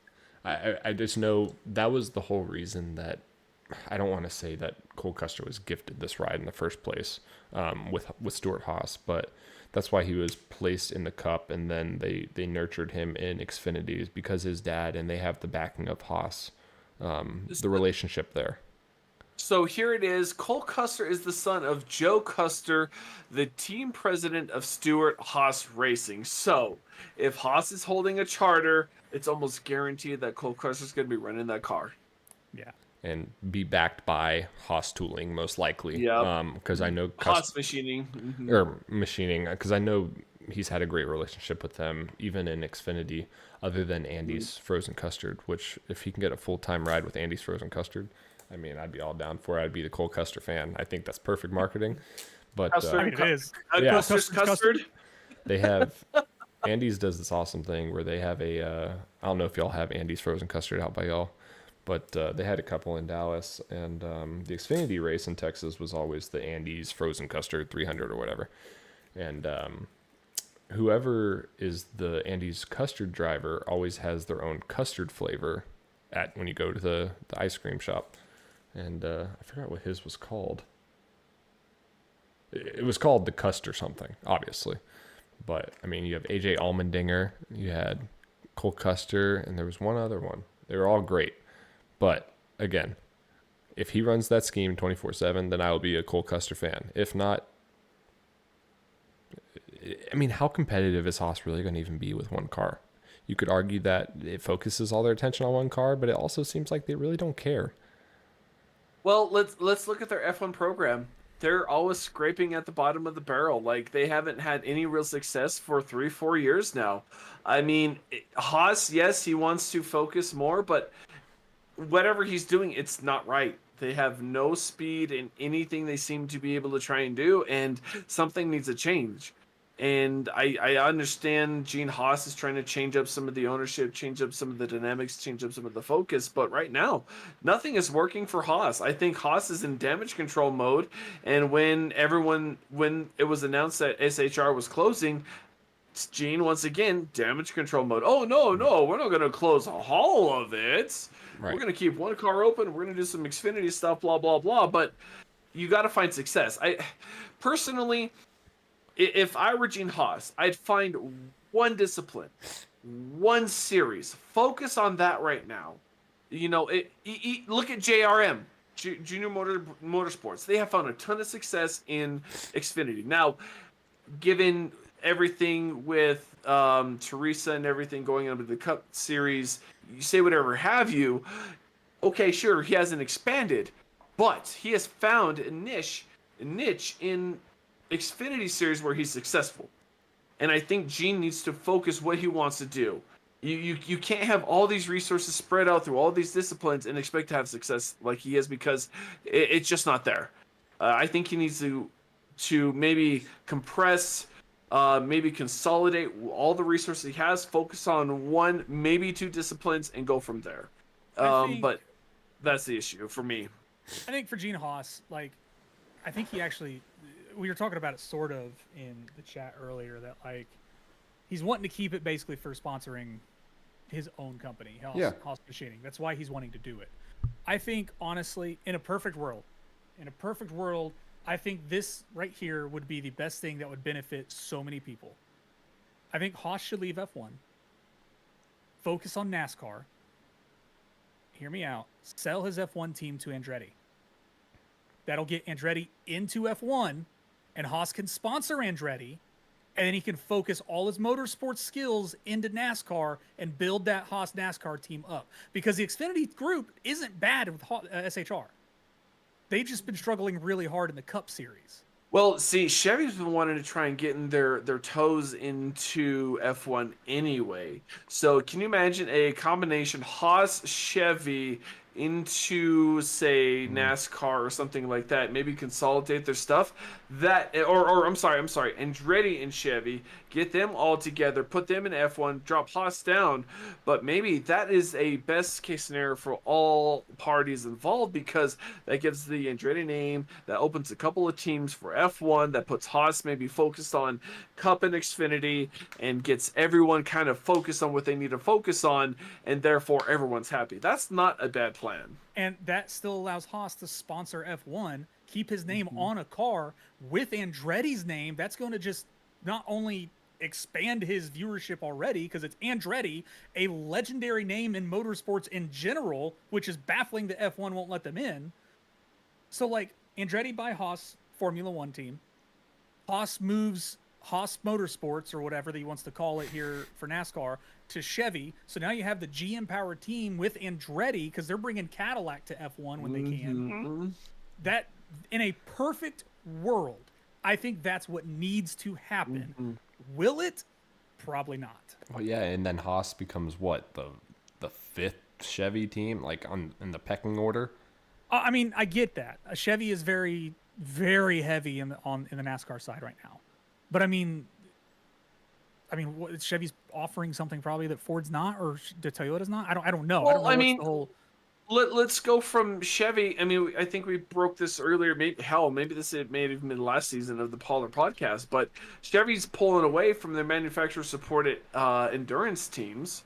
The Chevy teams you see right now are private teams. They're privateer teams essentially, and they're just buying everything that they can from Chevy. And Exactly. Chevy's not really supplying the support per se for a full racing speed. They're saying, here's our parts, do what you can with them. We'll give you what we can. But with Chevy pulling out of IMSA, as it were, it gives them a little more leeway, say in NASCAR, in maybe say here's some little more R&D for F1. I mean, Cadillac. Richard, you and I were talking about it during Le Mans last weekend, where it was Cadillac for last season was on top of it. They were the ones to beat in IMSA, in WEC. They were the ones to beat. This season, where are they? They're struggling. They are struggling. They're struggling, and I think that's that shift where season 2 of a new hybrid system, the new GTP series. Here we are. Everyone's trying to figure it out, and Chevy's like, okay, where can we allocate our resources? So sure, they may be pulling away from some disciplines, but they're putting it elsewhere. And it's politics. It's racing, it's money, it's all of that involved. It's unfortunately we don't get paid enough. We don't get paid anything, but we don't know enough to see what they're really doing on in the boardrooms and stuff like that. But we can all have these ideas and conjectures, but we really don't know. But right now, that's what it seems like things are going, is they're trying to really focus and put together some pieces where they want to win versus where they don't care to compete. In other news that was reported this week. Yeah, Sam Dyer just took out a Borbell there. Oh, that was whatever. I didn't even see it. Love you, Sam. Are we going to see a replay of it? Probably. But I will say I'm going to touch on something real fast because I know it's a lot of people's concern, and it's been my concern also. Kyle Busch, I mean, he's just not having good weeks, and it's not necessarily on him. I mean, his car just broke on a light hit at Iowa. Like, it wasn't a severely hard hit that he did, and the car just straight broke. They went in, they fixed what the part of the toe link or whatever was broke there at the right rear. But then, as he said in the interview, when he was coming back out, the steering belt or power pump belt or something like that just obliterated. It's like that's why he quit. That's why he was DNF'd, because something else broke on his way out that had nothing to do with the impact. But a lot of people are sitting there wondering, it's like, are we concerned? Is Kyle Busch concerned like with winning races right now, because he's on a drought at the moment. Like he's not performing. But I know a lot of people are saying, it's like, look, man, I'm not worried about Kyle, but I want to see him win. I think he has done a lot better as a person, especially since his kid started racing. And I think that's where his focus is. His focus isn't in racing. It isn't in his racing. He's not, William Byron, 26, 27 years old, who has no kids or, anything. And he can focus on NASCAR. Like, he can focus on his racing. He doesn't have a kid that he's traveling around with, on top of his own traveling and trying to push his kid to win and do good and get better. And that's where I think for Kyle Busch, his focus has shifted. It's not necessarily on him right now. It's more on his kid, because I think he's even straight up said, like, in a perfect world, he wants to race trucks again. And when his son gets old enough to be able to get in a truck, he wants to split the season with his son until his son can run full time. Well, I saw an article earlier this week where they analyzed that exact issue. It's like, he's not performing, he's having these issues, he's blah, blah, blah. But he's a family man now. And let's also put into focus that him and his wife had a lot of struggles with infertility. And so Brexton coming around and being there is a huge thing for him and his wife, Samantha, I believe her name is. Yes, and I think they actually have a second child. I think it's a daughter. And so now Kyle Busch has transitioned from that NASCAR, gearhead, race guy, hothead, to now he's a family man.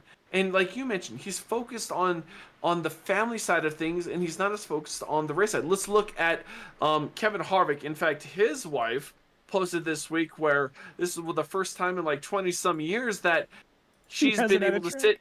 Yeah, he's not at the track. She's been able to sit with him during a race and watch the race on TV.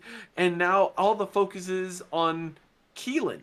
Keelan Harvick is doing really well where Kevin Harvick was. So there's that transition. And I think all you dads out there I believe understand that, hey, once you have that child, it becomes bigger.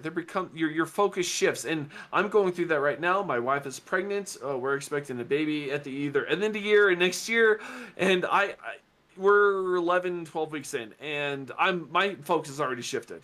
I have an entirely different mindset. So, I before this moment, I was thinking about Kyle Busch, what's going on, what's happening, and then this happened to me personally, and seeing this is like, I'm beginning to understand. I can't understand fully. Richard, you have a slumber party going on with your daughter. I mentioned, yeah, I'm sorry, you mentioned having a pool this earlier today. You know, having ice cream and everything like that. That's where your focus is, and because you're a dad, and so I think that affects everyone of superstar status. If you get that moment, your focus shifts, and that may be what's happening to Kyle Busch. Speaking of focus shift, I thought one of the girls knocked on my door.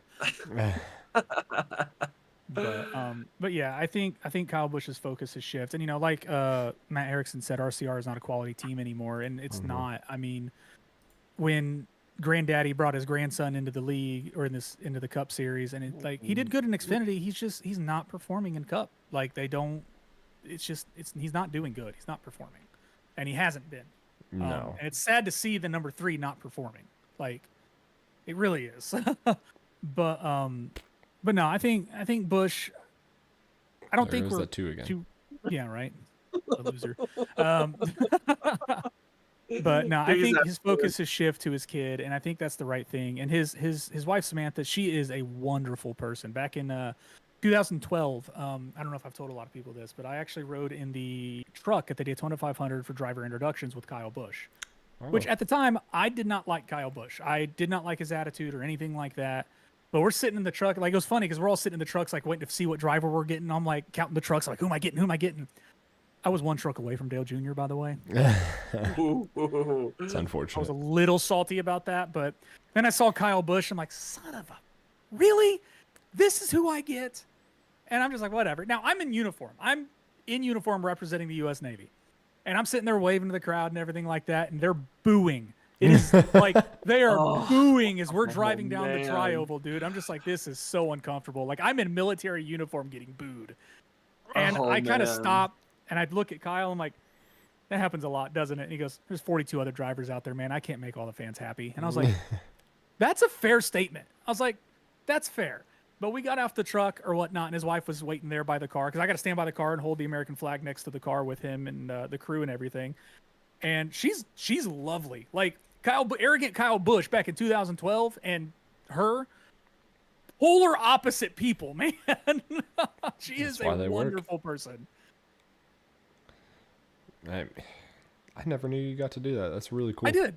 That's news. That's a cool story. Yeah. Yeah, it was pretty cool. Sadly, that race got rained out, and then they had to run it Monday. It was actually funny. I showed up Monday to work, and my chief, like I walked by my chief's office because that's where our office is. I have to walk by chief to go get changed and everything. And he stopped. He goes, "Walsifer." I'm like, "What the hell did I do? I just walked in, man. Like I'm 15 minutes early. Also, like I'm on time."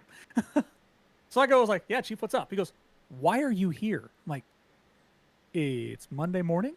What do you mean, why am I here?" He goes, "Isn't the NASCAR race going on today? They got rained out last night, right?" I'm like, "Yeah." And he goes, "Why'd you not go to the race?" I'm like, "Because I have to work." He goes, "You're representing the military at the race. You can go." I'm like, "Well, it's still raining there, so I'm here to work now." Unfortunate. Yeah, so, but I ended up not going still because, like, the ticket I had was, like, some really bad seats. So, which I probably could have went and just found wherever I wanted to sit because I don't even think the stands were filled very much. Oh yeah. So, Guaranteed. and Dale Jr. won that race also. Like that made me even more mad. Like, not only, I think that was actually the race that Juan Pablo Montoya took out the jet dryer, and Dale Jr. won the race. That does make sense. Yeah, you know what? That I think that's right. I think that's right. So, but yeah, no, that was a really cool experience. I wish I got to experience the entirety of it. Yeah. But because of the rain, they had to shorten everything, and it was a little of a bummer, but still awesome experience. Rain races are terrible, and I never wish that on anyone that goes to a race to have it rain shortened or rained out. But in our favorite topic, manufacturer news, there was a new report that came out maybe a week ago or so. Honda is not going to build a Sorry, No. What? Adam joined. Oh, Adam, I'm going Adam- to remove Adam you with the surprise temporarily. busy here. yeah, because he just messed up the whole graphic. Did he mean to join? I don't know. Oh. If it's important, he can message us. Hey, Adam, we're on YouTube. Go ahead and comment. I know, right? Like, you're messing up production, man. But Honda has announced and told NASCAR that they are not going to build a V8 engine to enter NASCAR. So what does that mean for NASCAR? Well, there's been speculation of different powertrains for different vehicles. Maybe a twin turbo V6 for Honda. Maybe it's going to have to wait for a hybrid component to come into play to where everyone's on similar equipment. But it is confirmed that Honda will not do a V8. That's You sad, know, I would like, instead of having that minimum or maximum cubic inch specification, whatever that is, I would like to see a minimum or maximum horsepower. Because I would love to see a twin turbo V6 come out among all of these V8s and decimate. And it probably would. Because here's the thing. Turbo engines are everywhere. They're in your consumer products all the way. In fact, turbo engines is how you're getting some of these fuel mileage numbers that you're seeing. A 2.0 liter turbo. I'll just say Hyundai because I have experience with those Hyundais. They were getting more miles per gallon than our hybrids back in the day. They really were, no doubt. And if you drove a turbo 4-cylinder 2.0 liter, it was fun. It felt like I have a V6 2.7 liter Hyundai Tiburon back there. It needs work, but I drove it and it was nearly as fun as those 2.0 turbos. Oh. So it would be exciting. And on top of that, that's just another aspect of the cruise to really have to work on. You have to worry about turbo lag. You have to worry about the overcharge. You have to worry about another oil line and stuff like that. I think that would just add just a little more complexity to what we're already seeing in race strategy and how you handle the car. Because granted, you won't have that power on a turbo. You have just... It doesn't matter if you have a boost down or a recirc on the turbo system. It would add that complexity of when do I get on the throttle? When do I get off the throttle? How do I spool the throttle so I have that power coming out of the corner? I think adding that forced aspiration into that would be a really exciting change that I think maybe, I'm not going to say NASCAR needs, but just something different. If they want to be relevant, everything's going turbo, just if anything for miles per gallon, and I think that'd be interesting to see. Well, and I think that leads to an issue though in NASCAR of like I would hate to see even if the horsepower numbers are the same. I mean, torque is a whole nother thing that could be very different. I know there was a torque sensor on Martin Truex Jr.'s car a while back, and they were testing essentially to make sure that they can get accurate readouts for potential implementation further down the line. But even if a V8 and a V6 twin turbo have the same horsepower, same torque, they are not the same. You mentioned a big point, fuel mileage. So Honda comes in with the V6 twin turbo, they get a fuel mileage advantage. How is that going to be like? How are you going to level the playing field with that? To me, there's just too many other variables that come into play to not make it a fair playing field anymore. Yeah, and that's why I think they need to have the same powerhouse. You can't do this different engine things. And I don't even want to see a twin turbo V6 coming into, or I don't even want to see hybrid come into it because I've been getting into F1 a little bit more, and they run on a hybrid system, and it's a one-stop race. It's basically a one-stop race. It is not entertaining to watch. There's very little strategy to it to me. It's, you're extending these cars, to me, NASCAR compared to pretty much every single other oval racing you have, or even like F1 or something like that, it is an endurance style race. It is a 3.5, 4 hour race. That is a long ass race. Like it, in a sense, it is a small endurance race. And pitch strategy is huge. Now, granted, we don't have as much pitch strategy anymore because of the stage breaks, which, I mean, that's one thing a lot of people don't like seeing is these stage breaks, but I like the stage breaks for the racing aspect of it. Strategy kind of ruins everything.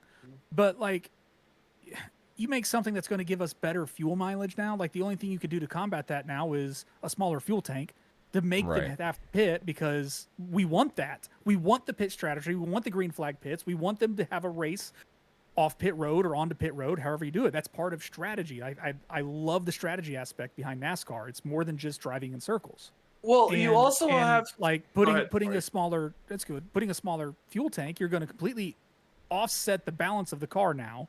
Then the pit stops, like now it's like, is tires worth it? Because I could take five seconds to fill up a 10-gallon gas tank now, instead of taking 4 tires and filling up a 20-something gallon gas tank. So it's a real hard thing to balance, I think. I mean, if Honda doesn't want to do a pushrod V8, cool, who cares? Toyota did. I don't know why you won't. I mean, granted, I know everyone's trying to go hybrid and electric, but I mean, we still have renewable fuels that are an option that we can use that NASCAR already uses. So, I mean, besides Honda just not wanting to fork the money to build a pushrod V8 motor, I mean, it is, but I mean, they're doing it for advertisement for their cars. I mean, Toyota obviously doesn't build a V8 motor in real life, but no, well, they used to. Mm-hmm. That's the thing. Honda has never built a V8. Yeah. And that's kind of the funny part is we talk about these turbos and we talk about fuel, but let's go to the other side in tires. If you're trying to spool up the turbo, you're trying to get that torque to the tires, you're definitely going to burn those rear tires up faster than a V8, because instead of the constant torque, the constant power to the rear end, you're going to have to manage that. Now, I'm going to go back to Hyundai again, unfortunately. They have a 4.6 liter and a 5 liter V8. Hyundai is there. They have the Genesis, now they released the Genesis line. It's kind of like how Lexus is to Toyota. But they have that technology, and Hyundai is already in the TCR series. Their Genesis is a great model. The Genesis Coupe, I should say, was a great model to start with. Now they don't have the Genesis sedan like they used to, because of course they separated. But that just goes to prove that, okay, if Honda's if Honda's not willing to put in that money, someone else is. And with Honda putting out that announcement saying, hey, we're not going to do this, that just leaves the door open for another automaker, another manufacturer to say, hey, you're not going to do it. We're going to take that spot and we're going to make it work. So I don't think this is the end all be all. I think there's other manufacturers really looking forward to trying to get their name into the American manufacturer series of stock car racing. It's just going to take some time. And I think Hyundai could be a great option sooner than Honda at this point, just because it doesn't look like Honda is, if they're not going to make a V8, it doesn't look like they're going to have an impact in NASCAR necessarily anytime soon. At least 2 or 3 years down the line, I would think NASCAR is still going to keep the V8. That could all change for all we know. I mean, there's a whole bunch of discussions going on in NASCAR of just not even charter agreements. Everything else is being tossed around. So Hyundai, I would love to see in as well, but will they make the V8? If they have it available for Genesis, but not Hyundai, I don't see Genesis as a NASCAR brand. Hyundai could be a NASCAR brand because it's more of a general consumer brand, but I don't know. It's kind of disappointing that Honda won't do the V8. I understand it though. Oh yeah, I mean it makes sense. It's a lot of money to put towards a midget so that you're much not going to put into a car. And they don't have TRD like Toyota does. They have some form of it, but it's not anything the same. Type R. I mean, it's basically yeah. But Hyundai also they have the Type N, or the N line, I think it's called actually. But Toyota had years of a V8, at least in the Tundra. Sorry, Yeah, that's true. I forgot about the trucks. Right.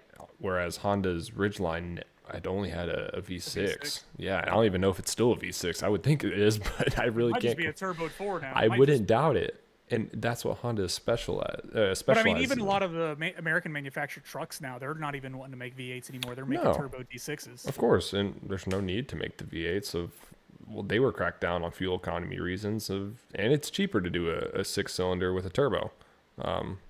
So why not? But yeah, that's my spiel there. Anything else we want to cover tonight? I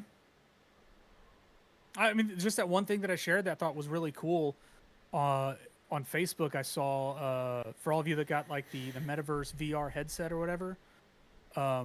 NASCAR now has something on that called X Stadium, or it's X Stadium is just the app, but NASCAR is now a part of it. Oh, And if you go watch that video, I put it in the Holler podcast. okay. If you go watch that video, it's really cool. You can pull up the channel that you're watching for the race, but you can actually pick and drag in-car cameras and put it around your vision, so you can not only watch the race broadcast, but you can watch your favorite drivers' camera views around your screen as well. It's really cool. Like this man. augmented reality VR stuff, like it makes me want to get like the metaverse or like Apple Vision or whatever the heck, that goggles.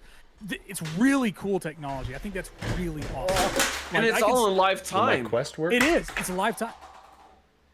I think so. Don't I actually think so. know. Maybe, because it's metaverse. So I think anything that's VR related with metaverse, it'll work. It's a So meta just- Quest, so I mean, Yeah, I think then that it would should. work actually.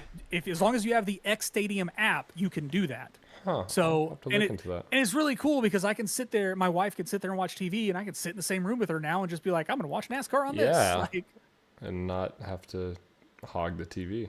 exactly. That's really Like cool. I think that's really cool and now Formula One's already done this, and Formula One's is actually really cool because like you TV. could sit there, you can have the screen in front of you, but you can look down at the ground and there's a live in track or in race track that you could track all the cars. Oh, that's really neat. Yeah, like F1's already done this, but I mean it's F1. I They're could rich care less people about F1. series. For Exactly. real. It's just fast cars sounding loud for rich people. Yep. The racing sucks, but overall, it does have its moments. But no, for X Stadium for NASCAR, that is really cool. Like I want to get a VR in general. It's just I know they're expensive, and I still have other stuff I want to get first. They're not crazy expensive. It's still $200 or $300. No, you can find a MetaQuest 2 for relatively affordable. 100, Oh, okay. 150 on Facebook Marketplace. Not Well, bad. at this point, though, if you're gonna get it, you might as well get the 3 so you can kind of future-proof yourself. Yeah, exactly. I mean, mean- technology is one of those like kind of hard to get an older technology because people aren't. It's already building for older outdated. yeah, But- it's already outdated. getting Like, getting people your are foot like, in the "Eh, door for cheaper, and maybe you don't even like it because honestly, I don't use my VR headset often. I thought I'd use it for racing more, and I get way too sick. But experiences where I can sit down and enjoy something are different. Yeah, and I think this is going to be awesome for NASCAR for people that already have VR or something like that. Sorry, Is 2 it gonna cars in the up- wall again. Yeah, that's seven times now. But no, I think it's a really awesome experience. I think for fans, it's another step to making NASCAR really cool. Like I mean, it's already cool. We love loud cars and fast cars, but I thought it was really cool. I just saw a quick glimpse of it. I'm like, that's really awesome. I'm gonna throw that in the Holler podcast. Maybe we could like Yeah, touch on it no, a little bit. I appreciate you sharing that. I'll definitely give that a try this weekend and report Yeah. back. Yeah, for sure. But by the way, USA, NBC, whatever USA. you want to call it, on Sunday, you're gonna have like some 14 hours of nonstop racing as long as NASCAR runs. Because you're gonna have IndyCar, you're gonna have NASCAR, and you have the 6 hours of Glenn for IMSA, No, and then you could. Nope. Yes. at 7:30 Eastern, the F1 race in Spain. Hold on, I was getting there, Carl. But I it's said not on NBC. there is a It's not on fourth race. USA, though. I know that. I was getting there. I said NASCAR and IndyCar and IMSA are on USA/NBC. But there's a fourth race that you can change to another channel for that's F1. But there's racing all day Sunday for all We you don't motorheads talk about out that there. channel. Hey, Richard, you should actually really be enthralled with that F1 race because you've been running that all week long on your GT3 series. Fuji? No, Catalunya. Well, maybe Oh, that was last week, dude. They're in Barcelona Yeah. this week? Yeah, Spain. Yeah, buddy. Yeah, I would love to take a 4-hour nap on Sunday, watch that race. Or sorry, 2.5-hour nap. Honestly, the beginning of the race is great, and it's kind of like NASCAR. Beginning of the race is great, near the end is great. But You know, no, I'm NASCAR's been a gonna lot more say, entertaining in the middle lately. Yeah. F1 has been crazy. It hasn't just been Max Verstappen. Max Verstappen's had to earn his paycheck. It's been Norris and 'Cause Ferrari they in changed it. general. That's news to me. You know, He is not it's, having a good time on those hard tires. the hard tires. Mercedes is making a comeback, and Andrew Newey McLaren. decided McLaren too, but Andrew Newey decided to sign another contract with Ferrari. So this is going to get really spicy. If not by the end of this season, next season is going to be something I to think watch. next season's going to be a great season to watch for Yeah. F1. Next season, But and a season that Andretti comes. I think those are going to be the two best seasons we have coming up in the future for F1. But overall for the weekend, just because I know everybody in the Discord knows, but Carl and I actually did the iRacing 6 hours at the Glen, and big fist bump Carl. Him and I won in class for GTP for Limitless Esports, baby. Let's go. On a fucking last 2 laps drama. Like the leader wrecked and had to pit, and we were able to make up the time and pass him on the last lap coming to the checkered. So and that was only because, and I love endurance racing because of this. We took a chance and took slicks when the majority of the field stayed on wets. It was very scary. It was very sketchy. It was sketchy as hell, But man. It gave us the time and gave us that opportunity to take that win. No, So but- strategy I am for the looking. win. I am looking forward to the IMSA race at at Watkins Glen. That road course. Well, It's just an awesome road course in general. It's basically, they call it the super speedway of road courses. Like it's fast, but it's technical at the same time. And then just all 3 IMSA classes are going to be racing 6 straight hours, and I can't wait to watch it. And if it's true that we have rain coming to New Hampshire, I mean that rain's not far off from New York, so we might have some rain during the IMSA 6-hour race. Well, We'll not see. only I that, haven't looked but at the weather. The Miata MX-5s are funny enough that we mentioned that we're going to do the Powder Puff on July 11th. Those are going to be running at Watkins Glen as well. And last year there was the Michelin some Pilot Challenge. in the Michelin Pilot Challenge, but last year in the MX-5 series, they actually had to red flags for some serious wrecks in the Mazdas. It was Oh, I remember that. In the tunnel turn. Mazdas are wild to watch in anywhere they go. It seems like so Fast tracks. Oh man, Laguna Seca even last year was nuts. Oh, was it? So, dude, there was at least one rollover. Yeah, and Laguna Seca last year was at least one rollover. So the Miatas, watching the Miatas run anywhere are just fun. But anyway, yeah, we have that the Cup Series and New Hampshire. Now, where's IndyCar racing? Google. Ooh, everyone's got to do some research here. But yeah, Actually, no, IndyCar. I don't keep up with IndyCar that much. IndyCar's I think, gonna be actually wrapping up the evening Sunday. So it's just gonna be. I think I saw somewhere online that it's gonna be like a college football equivalent to June 23rd, motorsports. Firestone Grand Prix of Monterey. So they're going to be in Monterey, California at Laguna Seca, 6 p.m. Eastern on USA. IndyCar at Laguna Seca, my heart, please be still. I love Laguna Seca. Laguna Seca is such an absolute iconic track. In fact, I am pushing for the next road course next year, Laguna Seca Cup Cars. Nope. I'd be open to it. I'm in for it. I'd rather do Laguna Seca and Cup Cars than Long Beach. It would turn into a nightmare, but I think that I'm in corkscrew for it. is going to cause way too many issues with the Cup Cars. I can see it. What did that hairpin do at Long Beach? I can see that being I'm an here issue. for it. I'm in for it. Let's do it. I don't know. We already have a tricky road course this season with Chicago Street Course. But at least we ran it before. We have run it before, That's and we know true. it works. But who knows? That will be a discussion for the off season. As long as for we sure. never go to Daytona Road Course, I'll be happy. Well, next season we will go to Daytona Road, and we'll go to the Roval, and we'll go to where else do you? I'm not not wanna go? returning. Laguna I'm Seca. not returning. Nürburgring. Nope. No. pass. Two cars show up for that race. For real. And none of them finished the race. None of them finish a lap. That, dude. I ain't racing no 13-mile track. Forget Nope. that. Hard pass. Hey, I mean, stages could be lap 1 and lap 2, and then we race to lap 4. That actually may be a legitimate thing. That's not gonna legit lie. the only way you could do it. But I mean, with that, y'all, anything else? No, I'm good for the night, man. It's late. It is late. Yeah, I think we covered everything we wanted to cover this evening. All right, well, good deal. Well, thank you all again for joining us. Know we got up to 21 views, and I saw a peak of 12 viewers at one time. So big shout out to y'all for tuning in and giving us support and a reason to keep doing this every Thursday. It means a lot, and it means a lot to our sponsors as well of Sundance Pizza, Butt Kicker, Haptics, Ascendance Trucks, and Idealies. Thank y'all for your support as well. I got it right. I told you it was just going to take me some time to get used to it. But thank you all. Thank you all the admins. Thank you all our drivers. Thank you all our sponsors. And thank you our broadcast team. And you can check out our broadcast team on Tuesday for our race at Texas. Extreme Sim TV. Sim, Extreme TV, YouTube. You're fired. Racing Steven's on fired. the YouTube. Racing on the You're internet. fired as many times as you spun out in Richmond. I didn't spin out. I got wrecked. You can catch us racing online on the YouTubes on Tuesday at Texas Motor Speedway for the Castle Smart Alarm 250. Tune in at 9 p.m. Eastern on Tuesday. And we will catch y'all then. Richard, Carl, thank y'all for joining me. Good luck this week. Get your practice in, and I'll talk to y'all then. Peace out.